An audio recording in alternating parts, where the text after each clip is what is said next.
নমস্কার বন্ধুরা, সবাইকে স্বাগত জানিয়ে আজকে নতুন ধরনের একটা রেসিপি শুরু করছি। একদম ভিন্ন স্বাদের ভিন্ন রকম রান্না। দেখুন, প্রথমে আমি কড়াই বসিয়ে দিয়েছি উনুন ধরিয়ে। জ্যান্ত আমি ষাটি মাছ নিয়েছি কেটে।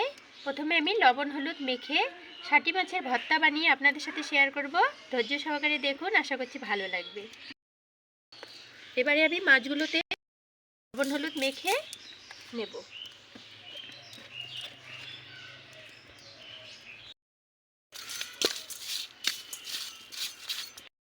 ষাটি মাছগুলো কেটে নিয়েছি, মাথা নেইনি, মাথাটা ফেলে দিয়েছি।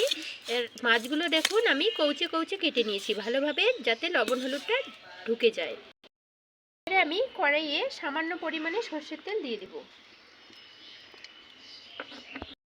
আমি তেলটা মাখিয়ে নিলাম, তারপর দিয়ে দেব ষাটি মাছগুলো। আমার ষাটি মাছ ভর্তা রেসিপিটা বানানোর জন্য কি কি লাগবে একবার দেখিয়ে দিচ্ছি।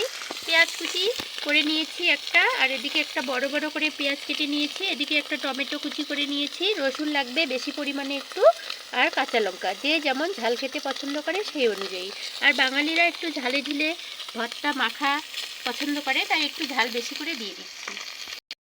আমার ধনিয়া পাতা। আমি মাছগুলো ভেজে নিতে নিতে দেখুন মাছগুলো ভাজা হচ্ছে, উল্টে পাল্টে ভেজে নিচ্ছি। উল্টে নিলাম। এবারে আমি দিয়ে দেবো কাঁচা লঙ্কা দিয়ে দিলাম। এবারে আমি দিয়ে দিব রসুন, গোটা রসুন মাছের সঙ্গে ভেজে নেব। টমেটো কুচি দিয়ে দেব, পেঁয়াজ কুচি বড় করে কেটে নিয়েছিলাম সেই পেঁয়াজটা। আর চালটা কিন্তু আস্তে আস্তে দিতে হবে, প্রথমের দিকে একটু বেশি করে, তারপর আস্তে আস্তে চাল দিয়ে মাছ, লঙ্কা, রসুন, পেঁয়াজ, টমেটো সব কিছু এভাবে ভেজে নিতে হবে। মাছগুলোতে লবণ আর হলুদ দিয়ে দেবো। থেকে লবণ মাখা ছিল, হলুদ মাখা ছিল, তাই সামান্য লবণ আর হলুদ আমি আবার দিয়ে দিচ্ছি। ভেজে নেব সব কিছু একসঙ্গে।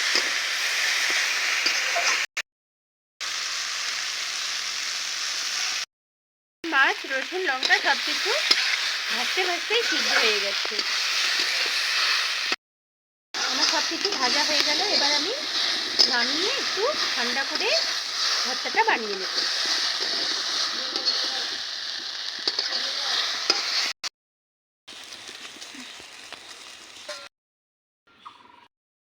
আমি 5 মিনিট ঠান্ডা করে নিলাম। তারপর আমি হাত দিয়ে মাছের মাঝখান থেকে যে বড় কাঁটাটা হয় সেটা বের করে দেব। এভাবে আমি সব মাছগুলো করে নেব। এইভাবে আমি মাছের কাঁটাগুলো ছাড়িয়ে নিয়েছি। এবারে আমি দিয়ে দেব ধনেপাতা কুচি, পেঁয়াজ কুচি। এই ভর্তাটায় কিন্তু বেশি পরিমাণ করে পেঁয়াজ দিতে হবে। কিছু দিয়ে দিয়েছি। এবারে দিব সরষের তেল। কাঁচা সরষের তেল দিলে গন্ধটা ভীষণ সুন্দর। কিছু লঙ্কা, রসুন হাত দিয়ে চটকে চটকে নেব। এভাবে মাছ ভর্তাটাকে চটকে চটকে মেখে নিতে হবে। চটকে মেখে নেওয়া হয়ে গেল। আমার ভর্তাটা প্রায় রেডি। এই ভর্তা পাতে থাকলে আর কিছুই লাগবে না। বানিয়ে নেওয়া রেডি। এবার আমরা বাড়ির সকলে খাওয়া দাওয়া করব। বন্ধুরা বাড়িতে অবশ্যই এভাবে ট্রাই করবেন। আর আমার ষাটি মাছ ভর্তার রেসিপিটা কেমন লাগলো আমাকে কমেন্ট করে জানাবেন। আর ভালো লাগলে লাইক কমেন্ট করবেন, সাবস্ক্রাইব করে দেবেন আমার চ্যানেলটি, আর আমার পাশে থাকবেন। পরবর্তী ভিডিও নিয়ে চলে আসব। আর এখন আমি সাজিয়ে নিচ্ছি। একটা পাকা লঙ্কা দিলে দেখতে সুন্দর লাগে। পাশে থেকো বন্ধুরা, সুস্থ থেকো। নমস্কার।